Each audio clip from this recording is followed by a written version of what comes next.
हे प्रभु, प्रकृति के भीतर हर वस्तु काल, देश तथा विचार से सीमित है, फिर भी आपके गुण अद्वितीय तथा असीम होने से ऐसी सीमाओं से परे होते हैं।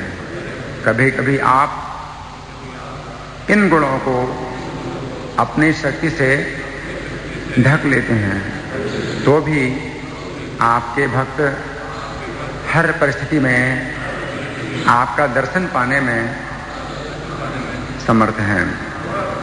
तात्पर्य प्रभुपाद जी के द्वारा श्रील प्रभुपाद की। यह श्लोक भी यामुनाचार्यकृत स्तोत्र रत्न 13 से लिया गया है। इसके पहले वाला जो श्लोक था 87वां जो श्लोक था वो भी यामुनाचार्य का स्तोत्र रत्न 12 था और ये 13वां है। तो प्रभुपाद बताते हैं कि ये 13वां श्लोक है यामुनाचार्य के स्तोत्र रत्न से। आगे, माया के प्रभाव से आवृत प्रत्येक वस्तु देश, काल तथा विचार की सीमाओं में बंधी है। यहाँ तक कि बड़ी से बड़ी अभिव्यक्ति आकाश की भी सीमाएं हैं, किंतु प्रामाणिक शास्त्रों से ये स्पष्ट है कि आकाश से आगे भी 7 आवरण हैं और इनमें से हर एक अपने पूर्ववर्ती आवरण से 10 गुना अधिक मोटा होता जाता है। आवरण की ये परतें विस्तृत हैं, किंतु आकाश सीमित है, चाहे आवरण हो या नहीं। तो यहाँ प्रभुपाद जी समझा रहे हैं कि ये जो भौतिक आकाश है ये बंद है, आकाश खुला नहीं है। वैज्ञानिक लोग सोचते हैं कि आकाश खुला हुआ है बिल्कुल, लेकिन आकाश वास्तव में ये क्या है, बंद है। और ये जो ब्रह्मांड है हमारा, इसकी एक सीमा है, एक नाप है, 50 करोड़ योजन का विस्तार है। 50 करोड़ योजन में 8 से गुणा करें तो मील बन जाएंगे। तो 50 में 8 से गुणा करोगे तो 400 हो जाएंगे। तो 400 करोड़ मील के विस्तार का ये ब्रह्मांड है ना। और ये ब्रह्मांड जो है बंद है, 10 आवरण है। 7 आवरण है और एक दूसरे से 10 गुने मोटे हैं आवरण। पहले पृथ्वी का आवरण है, उससे 10 गुना जल का आवरण है, उससे भी 10 गुना अग्नि का आवरण है। इस प्रकार से क्रम से जो है आवरण मोटे होते जाते हैं। 7 आवरण से घिरा हुआ है। तो ये आकाश सीमित है। इसके बाद प्रभुपाद लिखते हैं, देश तथा काल विषयक हमारी चिंतन शक्ति भी सीमित है। काल शाश्वत है, हम करोड़ों तथा अरबों वर्ष की कल्पना कर सकते हैं, लेकिन फिर भी यह काल के विस्तार का अपर्याप्त अनुमान होगा। तो प्रभुपाद जी सरल शब्दों में यहाँ कुछ गहराई है, तात्पर्य में गहराई है। मैं सरल शब्दों में इसको ऐसे समझ रहा हूँ कि देश, काल और विचार, ये 3 चीजों का कोई अंत नहीं है। एक तो देश का मतलब है स्थान, कितना स्थान है, कोई अंत नहीं है स्थान का, है ना, कोई अंत ही नहीं है। अगर ब्रह्मांड के बाहर जाओ तो भी कितना स्थान है कि नहीं। आध्यात्मिक जगत वो भी स्थान है। तो अपनी बुद्धि से हम समझ नहीं सकते कितना स्थान है, असीमित है। उसी प्रकार से काल को हम समझ नहीं सकते, असीमित है। मतलब भूतकाल में आप कितना विचार करो, प्रभुपाद जी कहते हैं कि करोड़ों अरबों वर्ष की कल्पना भी आप करो तो भी उससे भी पीछे काल था, है कि नहीं। तो काल का भी जो है ना कोई शुरुआत नहीं है और काल का अंत नहीं है ना। समय कब शुरू हुआ था, आपकी बुद्धि से परे है ये विषय। इसी प्रकार से विचार का मतलब है वस्तुओं का ज्ञान, कितनी वस्तुएं हैं, कितने जीव आत्माएं हैं, कितने व्यक्ति हैं, इनकी भी कोई संख्या नहीं है। आप चिंतन नहीं कर सकते, सोच नहीं सकते। तो देश, काल और विचार, तीनों की दृष्टि से हर चीज इस भौतिक जगत में क्या है, सीमित है ना। कोई भी वस्तु हो या कोई भी व्यक्ति हो, हाँ, वो स्थान उसका सीमित है। हर स्थान में आप नहीं हो सकते, है कि नहीं। और उसी प्रकार से समय भी सीमित है आपका। हर समय आप याद नहीं कर सकते, प्रत्येक समय को आप याद नहीं कर सकते, आप नहीं जान सकते। और विचार का मतलब है प्रत्येक विचार, प्रत्येक वस्तु का ज्ञान भी आप नहीं प्राप्त कर सकते। असंख्य जीव हैं, आप ज्ञान नहीं प्राप्त कर सकते हैं। तो देश, काल और विचार, ये तीनों की दृष्टि से हर चीज सीमित है। और भगवान इन सीमाओं से परे हैं। भगवान के बारे में ये नहीं कह सकते आप कि भगवान इस स्थान में है, इस स्थान में नहीं है, आप नहीं कह सकते। स्थान से सीमित नहीं है भगवान। इस श्लोक में यामुनाचार्य जो कह रहे हैं कि आप जो है किसी स्थान से सीमित नहीं है, कि आपके बारे में कहा जाए कि इस स्थान में तो आप का अधिकार है और बाकी स्थान में आपका अधिकार नहीं है। नहीं, हर स्थान में भगवान का अधिकार है और हर स्थान में भगवान मौजूद है। उसी प्रकार से काल, कोई भी समय ऐसा नहीं था जब कहा जाए कि भगवान नहीं थे या भगवान नहीं जानते थे।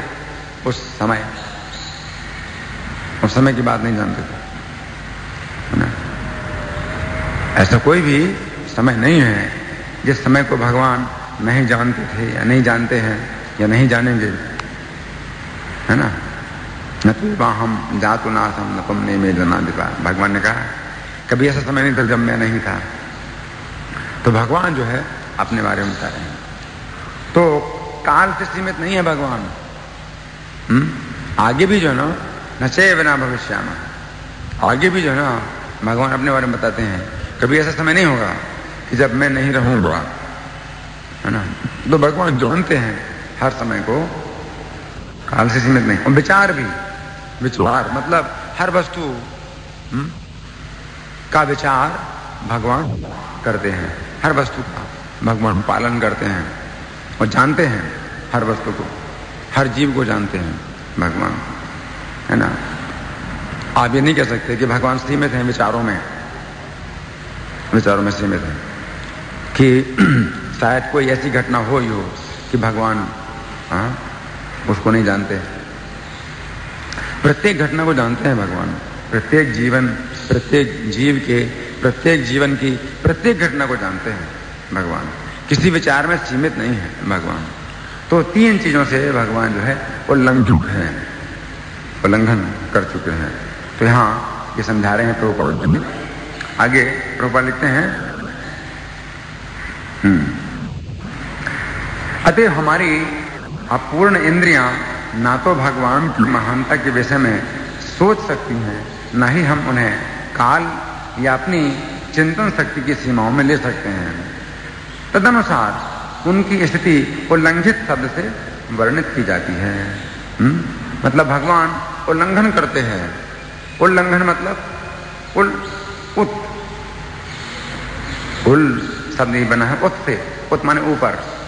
उल्लंघन का मतलब पार करते हैं, उसको पार करते हैं। ऊपर से भगवान हर चीज को पार करते हैं। देश, काल और विचार, तीनों की सीमाओं को भगवान ऊपर से पार कर जाते हैं।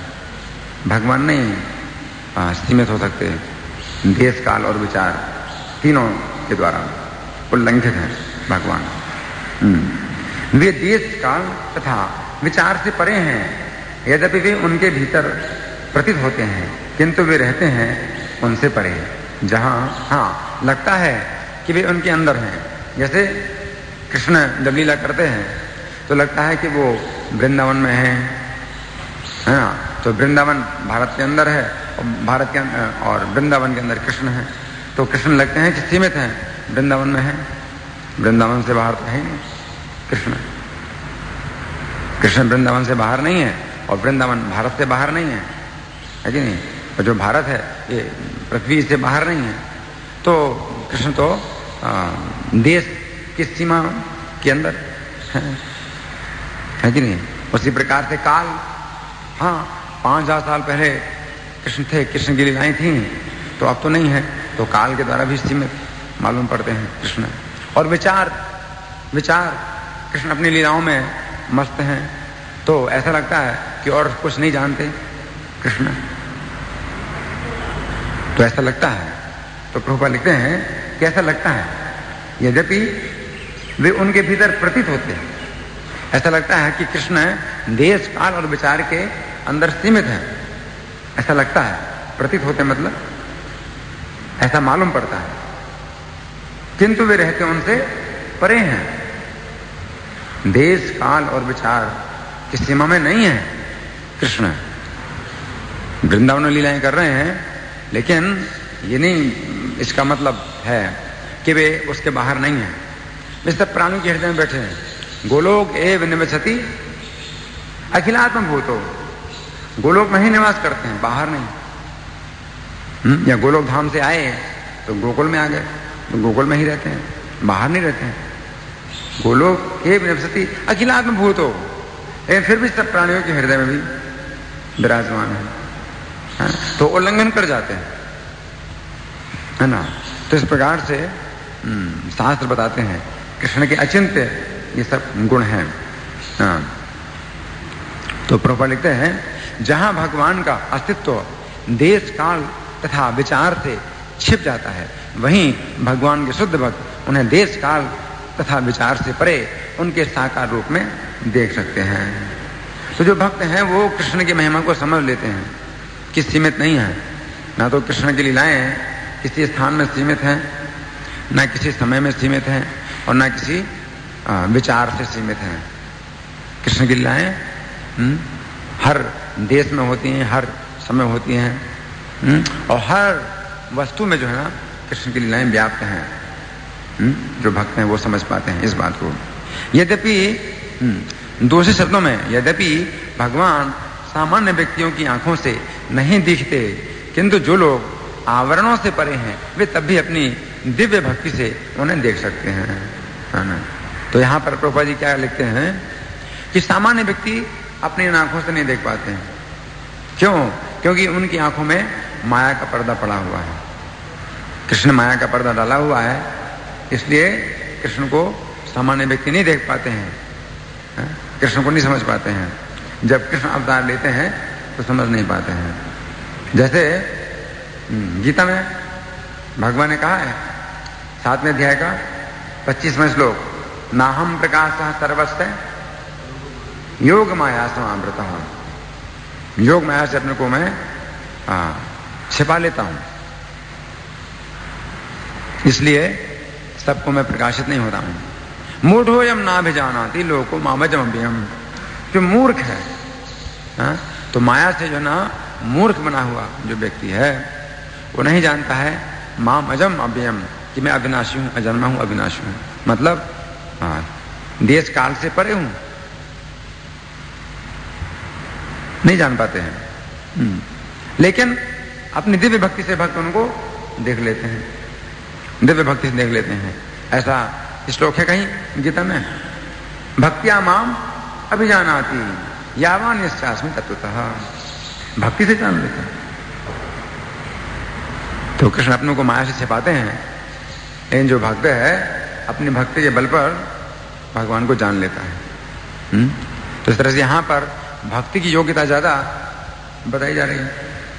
इस श्लोक में भगवान से ज्यादा योग्यता भक्त के अंदर है कि भगवान अपने को छिपाने का प्रयास करते हैं, और भक्त जो है फिर भी भगवान को समझ लेता है। वो कहता है कि तुम अपने को छिपाने का प्रयास करते हो, तुम छिप नहीं सकते। तस्याहम ना प्रणश्यामि, उससे मैं छिप नहीं सकता हूं। तो भक्ति की शक्ति जो है भगवान से बढ़कर के एक दृष्टि से, आखिर भक्ति भी भगवान की ही है, भगवान की ही एक शक्ति है भक्ति भी, लेकिन एक दृष्टि से भक्ति जो है भगवान से बढ़कर के है।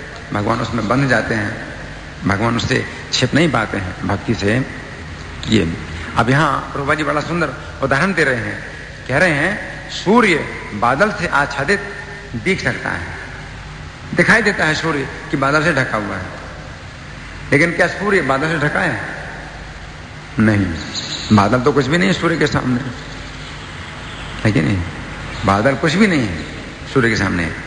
तो सूर्य दिखाई देता है कि बादल से ढका है, लेकिन वास्तव में हमारी आंखें ढकी हैं बादल से, है कि नहीं? हमारी आंखें ढकी हैं।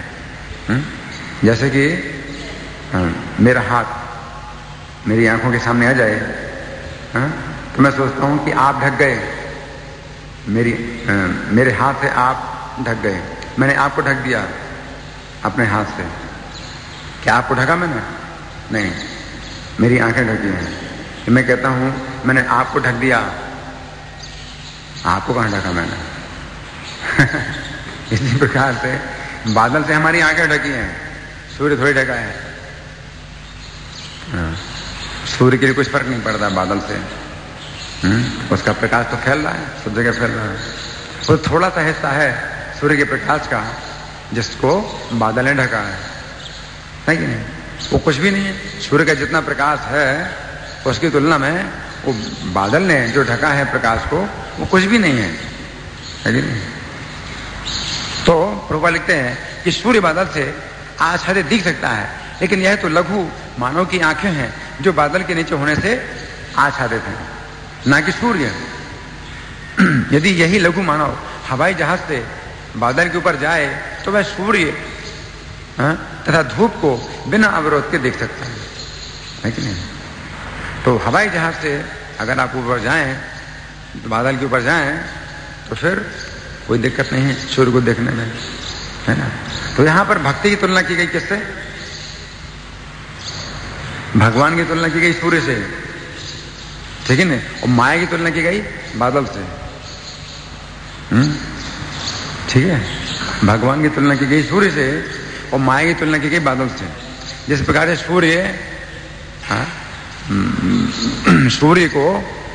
सूर्य बादल के कारण आप सूर्य को नहीं देख पाते हैं, उसी प्रकार माया से ढके होने के कारण आप भगवान को नहीं जान पाते, देख पाते। लेकिन अब भक्ति की तुलना प्रभुपाद जी किससे कर रहे हैं? भक्ति की तुलना प्रभुपाद किससे कर रहे हैं? जैसे आप सूर्य को देख सकते हैं, कैसे? अगर बादल है तो भी आप सूर्य को देख सकते हैं, कैसे?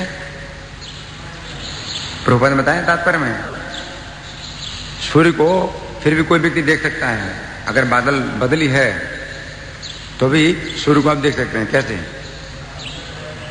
हवाई जहाज के ऊपर बैठ करके। आप लोग सुन रहे हैं ध्यान से? नहीं सुन रहे? हवाई जहाज से जो है आप बादल के ऊपर जाकर के सूर्य को देख सकते हैं। तो भक्ति की तुलना किससे की है? हवाई जहाज से। जो भक्ति है ये हवाई जहाज की तरह है, जो माया से ऊपर आपको पहुंचा देती है और आप भगवान का साक्षात्कार कर सकते हैं। कितना अच्छा है, कितनी अच्छी तुलना है। शास्त्रों में तो ये तुलना नहीं मिलती, क्योंकि सामान्य व्यक्ति हवाई जहाज पर बैठता नहीं था उस समय। प्राचीन काल में कोई सामान्य व्यक्ति थोड़ी विमान पर बैठता था। विमान होते थे तो कुछ विशेष योगियों के लिए होते थे या देवताओं के लिए होते थे, सामान्य व्यक्ति के लिए विमान नहीं होते थे। हालांकि शास्त्रों में जो बताए गए विमान वो आधुनिक विमान से बहुत अच्छे कोटि के थे, लेकिन फिर भी सामान्य व्यक्ति तो नहीं इस्तेमाल कर पाता था विमान को। सामान्य व्यक्ति तो आकाश में गमन नहीं कर सकता था, लेकिन अभी तो सामान्य व्यक्ति भी आकाश में गमन करता है। तो इसलिए ये तुलना जो है, जो प्रभुपाद ने दी है, ये शास्त्रों में नहीं है। इसलिए प्रभुपाद जी जो ग्रंथ हैं ये जो है नए तरीके से प्रभुपाद जी ने शास्त्र लिखे हैं। जो भक्ति है वो हवाई जहाज के समान है। तो प्रभुपाद लिखते हैं इसी प्रकार माया का आवरण यद्यपि प्रबल होता है, किंतु भगवत गीता में 7:14 भगवान का कथन है। 7:14 7वें अध्याय का श्लोक संख्या 14 क्या है? दैवी हे सा गुणमयी मम माया दुरत्या वामे विजय प्रपद्यन्ते माया में ताम तरंदिते।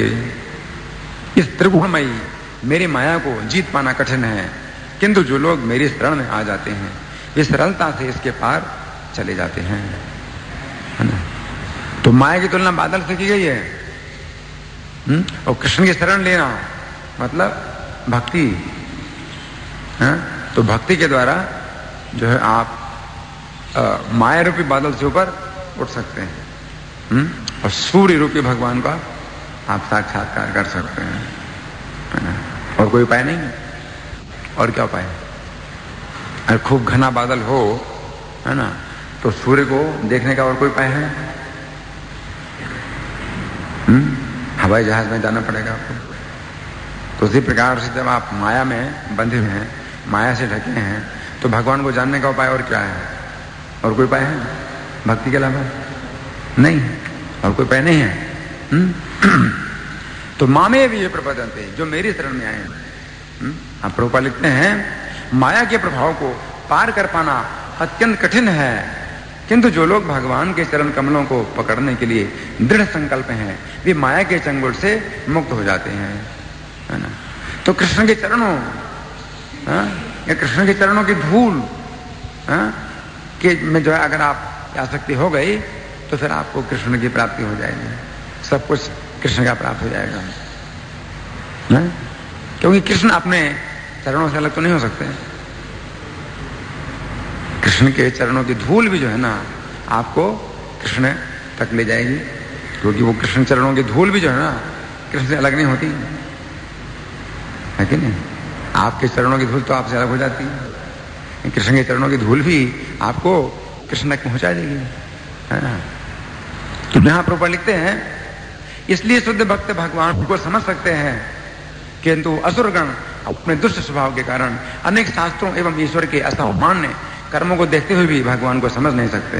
तो यहाँ प्रभुपाद जी ये समझा रहे हैं, या कृष्णदास कविराज की बात को प्रभुपाद समझा रहे हैं। ये इतने शास्त्रों में लिखा भी है, चैतन्य महाप्रभु भगवान है, इतने शास्त्रों में लिखा होने के बावजूद भी, और उनके असामान्य कर्म भी हैं चैतन्य महाप्रभु के, इतना सब होने के बावजूद भी जो असुर हैं वो नहीं समझ पाएंगे भगवान को कि वे भगवान हो या कृष्ण भगवान हो, और अपने को भगवान समझेंगे या किसी और को भगवान बनाएंगे। क्योंकि 8:30 समाप्त करना है क्लास और इसकी गोष्ठी है, तो 5-7 मिनट के लिए आप लोग चर्चा कर सकते हैं, या मैं प्रश्न करूं।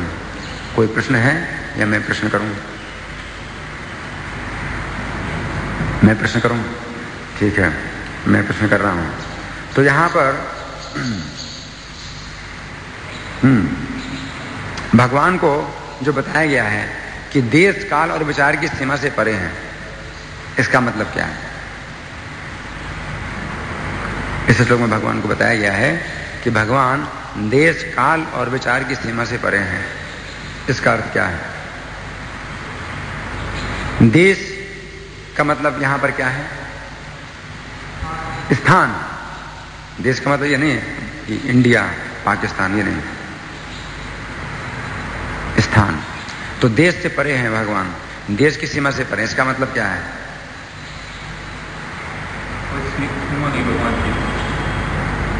हाँ, हर जगह। लेकिन और कोई वस्तु ऐसी नहीं हो सकती कि आप कह सको कि भाई हर जगह है। नहीं, आप तो नहीं कह सकते। आप यहां बैठे हैं तो अपने घर में भी नहीं है और कहीं नहीं, आप तो सीमित है कि नहीं? भगवान देश से सीमित नहीं है कि भगवान को कहो कि भाई भगवान तो जो है ना इधर हैं तो और कहीं नहीं है और दूसरे स्थान में नहीं है। भगवान देश की सीमा से बंधे नहीं है। अच्छा, और दूसरा क्या है? काल की सीमा से बंधे नहीं है भगवान। इसका क्या मतलब है? समय। हाँ, इसका मतलब भगवान समय से सीमित नहीं है। इसका मतलब क्या है? और हर वस्तु समय से सीमित है। इसका मतलब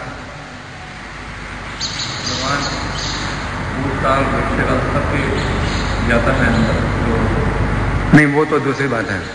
सबके ज्ञाता है वो दूसरी बात है, वो आगे, वो और आगे की बात है। लेकिन अभी मैं पूछ रहा हूं कि भगवान समय से सीमित नहीं है, इसका मतलब क्या है? समय के द्वारा सीमित नहीं है भगवान की लीलाएं में, भगवान समय से सीमित नहीं है, इसका मतलब क्या है? हाँ,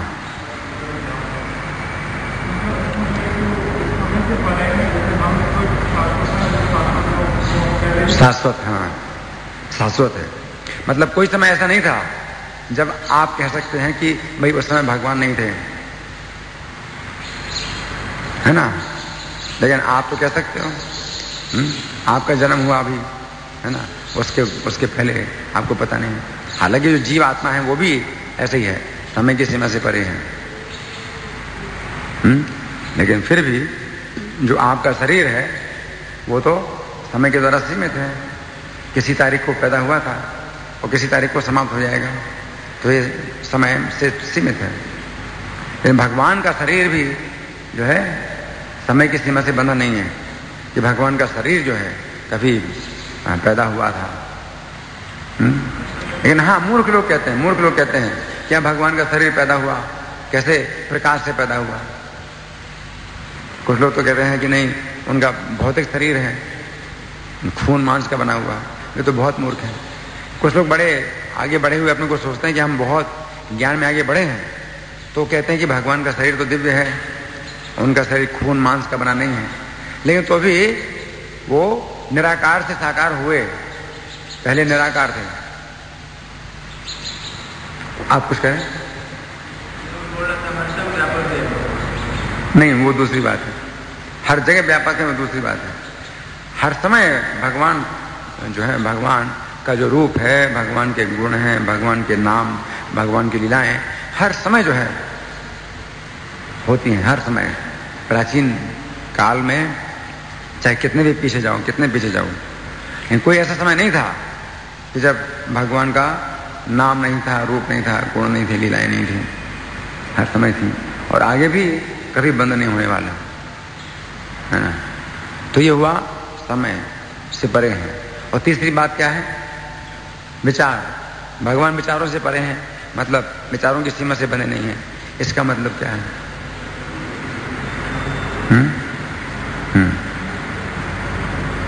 भगवान विचारों की सीमा से परे हैं, मतलब बंधे नहीं हैं। इसका मतलब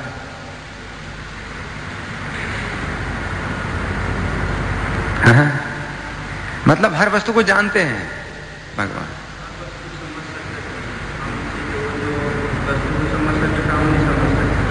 हम नहीं समझ सकते, हर व्यक्ति को जानते हैं। इसको पुष्ट किया भगवान ने गीता में कहीं, वेदा हम समतीतानि वर्तमानानि च अर्जुन भविष्याणि च भूतानि माम तो वेदन कश्चन। सब प्राणियों को, जो पहले भी हुए, अभी भी हैं और जो आगे होंगे, उन सबको मैं जानता हूं। मुझे कोई नहीं जानता है। विचार भगवान की सीमित विचार नहीं। भगवान प्रत्येक जीव के, प्रत्येक जन्म की, प्रत्येक घटना को जानते हैं, जबकि आप एक दिन की भी सब बातें नहीं जान पाते हैं, भूल जाते हैं। 84 लाख योनियों में भी जितने जन्म हैं, जितने जीवों के, सब जीवों के जितने जन्म हैं, सब जन्म 84 लाख योनियां तो बहुत थोड़ी है ना? लेकिन 84 लाख योनियों में भी जितने जन्म हुए हैं, असंख्य जन्म हुए आपके, आप गिन भी नहीं सकते आपने कितने जन्म लिए। और प्रत्येक जन्म की कितनी घटनाएं हुई उनको भी आप गिन नहीं सकते हैं। असंख्य घटनाएं हुई। और कितने जीव हैं उनकी संख्या भी नहीं गिनी जा सकती, कितने जीव हैं। असंख्य जीव हैं, और प्रत्येक जीव के असंख्य जन्म हैं, और प्रत्येक जीव के प्रत्येक जन्म की असंख्य बातें हैं। तो भगवान का जो ज्ञान है वो असंख्य असंख्य असंख्य असंख्य भगवान परे है इनसे। है युक्ति तर्क, हाँ। यहाँ पर विचार मैं सरल ढंग से समझा रहा हूँ, सरल ढंग से समझा रहा हूँ कि ज्ञान, आप विचार को ज्ञान समझ लो तो भगवान किसी ज्ञान में सीमित नहीं है। तो इनका प्रश्न है कि हम तो अपूर्ण हैं, तो हम जब सोते हैं तो जाग नहीं पाते हैं, और जब जागते हैं तो सो नहीं पाते हैं। लेकिन भगवान अगर पूर्ण है तो किस तरह से एक साथ सोते हैं और एक साथ जागते हैं? अगर भगवान पूर्ण है तो उनके ज्ञान में ही सब कुछ है। अगर भगवान के पास पूर्ण ज्ञान है तो आप ये नहीं कह सकते कि उनके पास अज्ञान नहीं है। जैसे कोई व्यक्ति है, अगर सब कुछ जानता है तो वो अज्ञानी भी बन सकता है।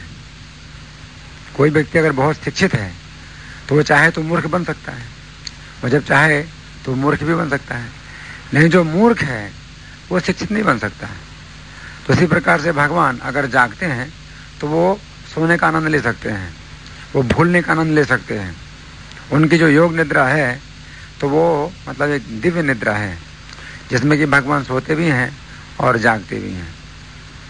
ये जो तीनों पुरुषावतार हैं भगवान के, कारणोदकशाही विष्णु, गर्भोदकशाही विष्णु और क्षीरोदकशाही विष्णु, तो तीनों ही विष्णु सोते हैं और सोते सोते ही पूरे जगत का पालन करते हैं।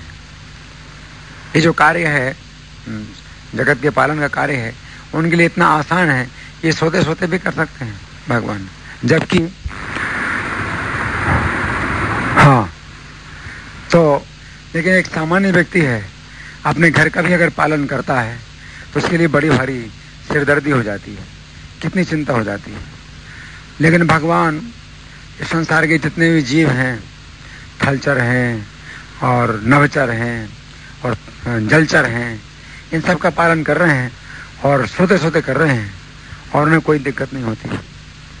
सर्वस्य चाहम हृदय सन्निविष्टो मत्तः स्मृतिर ज्ञानम अपोहनम चाह। तो भगवान सो रहे हैं क्षीर सागर में, और तो भी सबके हृदय में बैठे सबको स्मृति दे रहे हैं, ज्ञान दे रहे हैं। कितना आश्चर्य है भगवान के साथ। तो भगवान के साथ हम किसी जीव की ऐसी तुलना कर नहीं सकते हैं। लेकिन ये समझ लो कि भगवान के पास अगर संपूर्ण ज्ञान है तो उसमें अज्ञान की उनको आवश्यकता नहीं है। अज्ञान तो एक प्रकार का जीरो है ना। अगर आपके पास हजारों रुपए हैं तो जीरो भी है। इस श्लोक में चर्चा हुई है कि भगवान काल से सीमित नहीं है।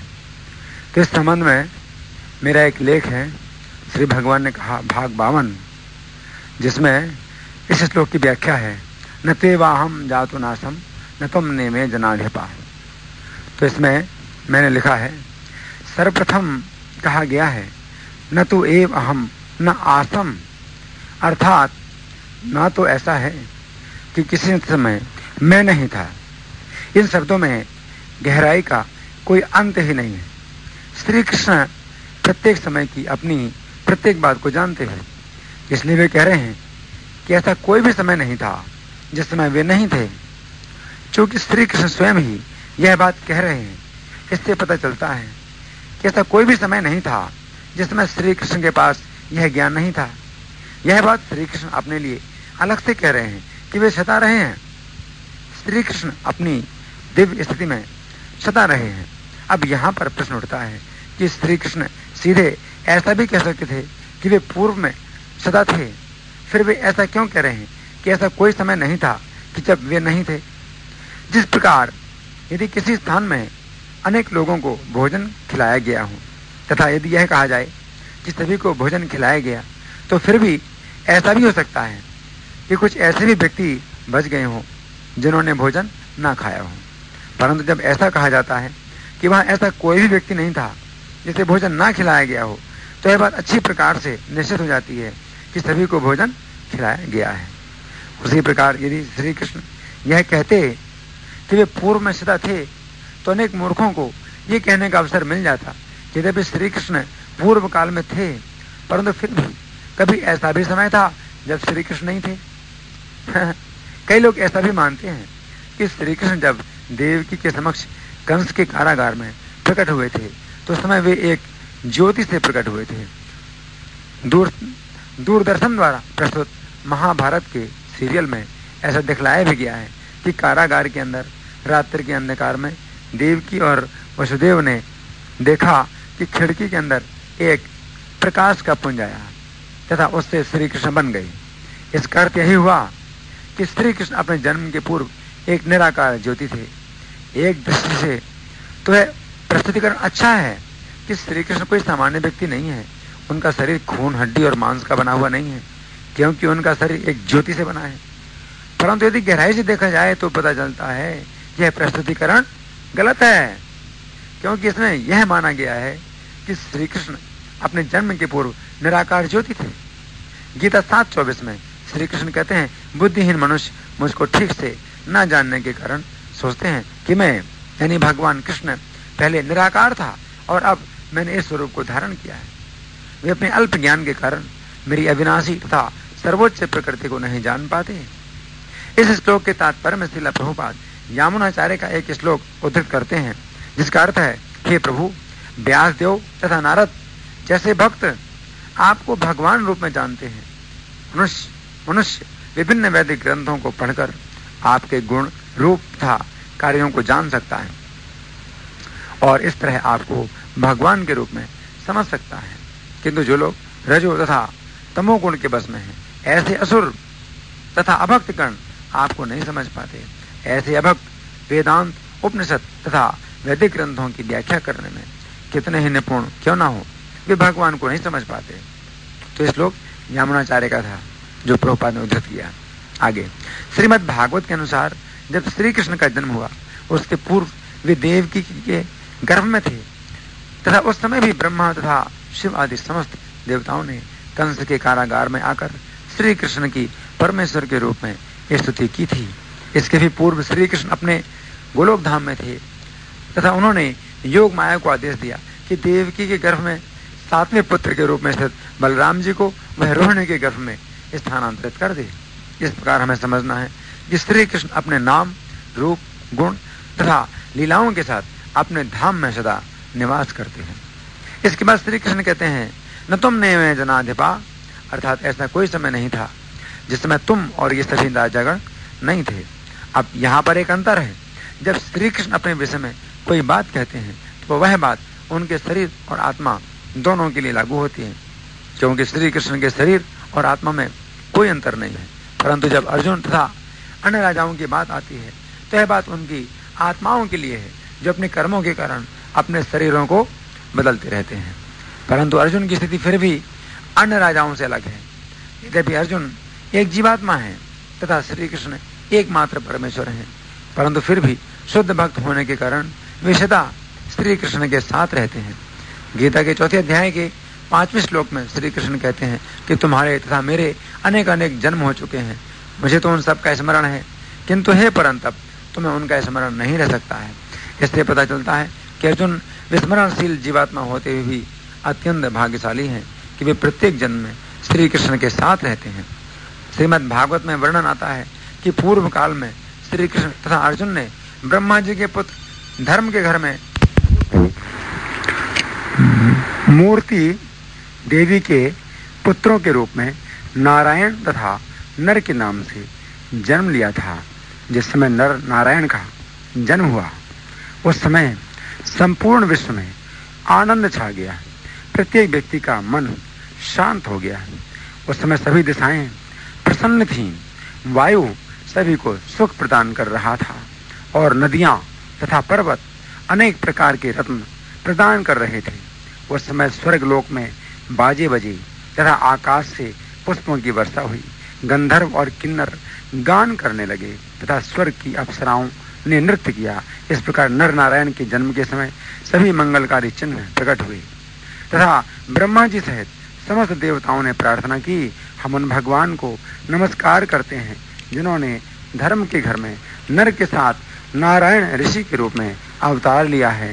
हे भगवान, आपने समस्त जगत की आपत्तियों को मिटाने के लिए तथा शांति और समृद्धि प्रदान करने के लिए ही अवतार लिया है। आप हम देवों पर अपनी कृपा दृष्टि डाली है। इस प्रकार देवताओं पर अपनी कृपा दृष्टि डालकर नर नारायण गंधमादन पर्वत पर चले गए। मैत्रेय जी विदुर जी से कहते हैं, वे ही नर तथा नारायण ऋषि इस पृथ्वी का भार उतारने के लिए इस समय कुरुवंश में अर्जुन तथा यदुवंश में श्री कृष्ण के रूप में प्रकट हुए हैं। इस प्रकार अर्जुन श्री कृष्ण की समीपता में रहने के कारण इस भौतिक संसार में सदा सुरक्षित रहते हैं, जबकि अन्य जीवात्माएं कर्म के अनुसार शरीर बदलते हुए जन्म मृत्यु के बंधन में पड़े हुए हैं। यहाँ पर युद्ध भूमि में उपस्थित समस्त राजाओं की बात से श्री कृष्ण उन असंख्य जीवात्माओं की ओर संकेत कर रहे हैं जो अनादिकाल से अपनी अतिरिक्त इच्छाओं के कारण प्राकृतिक नियमों की तरंगों द्वारा बहते हुए विभिन्न योनियों में जन्म लेते हुए जीवन संघर्ष करते रहते हैं। विकास प्रक्रिया के दौरान हमें यह मनुष्य रूप प्राप्त हुआ है जो हमें स्वर्ग लोक तक या मुक्ति तक या निम्न योनियों तक या पुनः मनुष्यों के बीच पुनर्जन्म लेने तक पहुंचा सकता है। भागवत 7:13-24 के तात्पर्य में श्रील प्रभुपाद लिखते हैं, जब तक मनुष्य अपनी विविध इच्छाओं को पूरा करना चाहता है तब तक वह निरंतर एक शरीर छोड़कर दूसरे शरीर को ग्रहण करता रहता है। श्रील विश्वनाथ चक्रवर्ती ठाकुर कहते हैं कि जिस प्रकार एक घास का तिनका नदी में गिर जाता है तो वह तरह तरह के काष्ठ और पेड़ की टहनियों के साथ बहता रहता है, उसी प्रकार जीवात्मा गण भवसागर में तैरते रहते हैं और भौतिक दशाओं में टक्कर खाते तथा उछलते रहते हैं। यही जीवन संघर्ष है। एक प्रकार के सकाम कर्म से जीव को एक प्रकार का शरीर प्राप्त होता है और उस शरीर से किए गए कर्मों से दूसरा शरीर उत्पन्न होता है। अतएव मनुष्य को चाहिए कि इन भौतिक कार्यकलापों को बंद कर दे और ऐसा अवसर मनुष्य जीवन में ही प्राप्त हो पाता है। हमें अपनी कार्य शक्ति को भगवान की सेवा में लगाना चाहिए, क्योंकि तब भौतिक कार्यकलाप स्वतः रुक जाएंगे। मनुष्य को चाहिए कि भगवान की शरण ग्रहण करके अपनी इच्छाएं पूरी करे, क्योंकि वे इन्हें पूरा करना जानते हैं। अतः भौतिक इच्छाओं के रहते हुए भी मनुष्य को भक्त की सेवा में लग जाना चाहिए, इससे उसका जीवन संघर्ष शुद्ध हो जाएगा। यहाँ पर श्री कृष्ण कह रहे हैं कि ऐसा नहीं है कि पूर्व काल में ये राजागण नहीं थे। शास्त्रों से कई व्यक्तियों के विषय में यह पता चलता है कि इनमें से कौन व्यक्ति अपने पूर्व जन्म में क्या था। जैसे दुर्योधन को कलयुग का अवतार तथा शकुनी को द्वापर का अवतार बतलाया गया है। दुर्योधन के दुशासन आदि जितने भाई थे वे सभी विभिन्न राक्षस गण थे। भीमसेन 49 मरुद गणों में से एक थे। नकुल और सहदेव सूर्य के पुत्र अश्विनी कुमारों के अवतार थे। सुभद्रा पुत्र अभिमन्यु चंद्रमा के पुत्र बुध थे। द्रोणाचार्य बृहस्पति के अवतार थे। भीष्म जी देव नामक वसु थे। इस प्रकार हम समझ सकते हैं कि प्रत्येक जीवात्मा व्यक्तिगत रूप से नित्य है। इस श्लोक में भगवान मायावादियों के तर्क का खंडन कर रहे हैं। मायावादियों का कहना है कि एक ब्रह्म ही सत्य है तथा जो अलग अलग जीवों की विविधता दिखाई दे रही है वह मिथ्या है तथा माया द्वारा कल्पित है।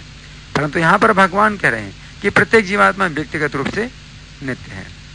इसके बाद श्री कृष्ण कहते हैं, न चैव न भविष्यामः सर्वे वयम अतः परम, अर्थात ऐसा भी नहीं है कि हम सभी भविष्य में नहीं रहेंगे। तो सर्वप्रथम हम श्री कृष्ण की चर्चा करेंगे कि उनकी आगे चलकर क्या गति हुई। श्रीमद् भागवत के 11वें स्कंध के 30वें अध्याय में वर्णन है कि जिस समय श्री कृष्ण इस पृथ्वी पर अपनी लीलाएं समाप्त करना चाहते थे उस समय वे प्रभास क्षेत्र में एक पीपल के वृक्ष के नीचे बैठ गए। उस समय उन्होंने अपना तेजोमय चतुर्भुजी रूप प्रकट किया था। उनका तेज धुएं रहित अग्नि के समान संपूर्ण दिशाओं का अंधकार दूर कर रहा था। वे मेघ के समान श्यामल तथा त्रिवत्स का चिन्ह धारण किए हुए थे। मुख कमल पर सुंदर मुस्कान थी। उनके सिर पर घने काले और घुंघराले केश थे। उनके नेत्र कमल के समान अत्यंत सुंदर थे। कानों में मकर की आकृति वाले कुंडल शोभा दे रहे थे। रेशमी वस्त्र धारण किए तथा अत्यंत सुंदर करधनी जनेऊ और मुकुट से शोभायमान थे। हाथों में कंगन, भुजाओं में बाजूबंद, गले में अत्यंत सुंदर हार तथा चरणों में नूपुर धारण किए हुए थे। उनके गले में कौस्तुभमणि अत्यंत शोभायमान थी। उनके आयुध अर्थात शंख, चक्र, गदा और पद्म देवताओं के रूप में उन्हें घेर कर बैठे हुए थे और उनका बायां पैर जिसका तलवा लाल कमल के समान था उनकी दाहिनी जांघ पर रखा था। तभी जरा नामक शिकारी जो उस स्थान पर आया था भगवान के पांव को मृग का मुख समझ बैठा। ये सोचकर कि उसे उसका शिकार मिल गया है उसने उस पांव को अपने तीर से बेध डाला। तत्पश्चात भगवान के चतुर्भुज रूप को देखकर शिकारी अपने द्वारा किए गए अपराध से भयभीत हो उठा और वह भगवान के चरणों में अपना सिर रखकर जमीन पर गिर पड़ा। जरा ने कहा, हे मधुसूदन, मैं अत्यंत पापी व्यक्ति हूँ। मैंने अनजाने में ही यह पाप किया है। हे शुद्धतम प्रभु, हे उत्तम श्लोक, कृपा करके इस पापी को क्षमा कर दें। उस समय भगवान के आदेश से स्वर्ग से एक विमान आया और शिकारी को स्वर्ग में ले गया। इस संबंध में विश्वनाथ चक्रवर्ती ठाकुर का कहना है कि इस बाण ने भगवान के चरण कमल का स्पर्श मात्र ही किया था, बेधा नहीं था, क्योंकि भगवान के अंग सच्चिदानंद रूप हैं। अन्यथा सुखदेव गोस्वामी ने बतलाया होता कि बहेली ने भगवान के चरण से अपना तीर निकाला।